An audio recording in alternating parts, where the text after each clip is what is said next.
சூரபத்மன் அசுரன் உலகத்தைப் பிடித்து ஆட்சி செய்ய ஆரம்பிக்கிறான். தேவர்கள் பயந்து சிதறுகிறார்கள். சிவன் கோபத்தில் ஒரு தீச்சுடரை கொட்டுகிறான். அந்தச் சுடரை அக்னியும் கங்கையும் சேர்த்து சரவணப் பொய்கையில் விடுகிறார்கள். அந்த தீச்சுடர் 6 குழந்தைகளாக வெளிப்படுகிறது. கர்த்திகை பெண்கள் அந்த 6 குழந்தைகளையும் வளர்க்கிறார்கள். பின்னர் அவை ஒன்றாக இணைந்து தோந்தித்த அருமுகன், அதுவே முருகன். அவன் எழுந்தவுடன் ஒரே குறி, சூரபத்மனை நிறுத்துவது. முருகன் யோசனை இல்லாமல் ஓடக்கூடியவன் இல்லை.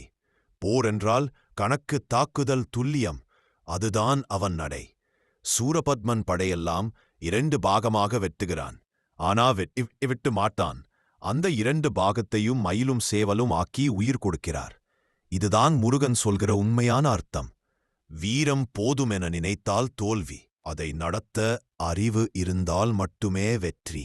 அதற்குப் பிறகு முருகன் தமிழரின் அடையாளம், வீரமும் ஞானமும் சேர்ந்த வடிவம்.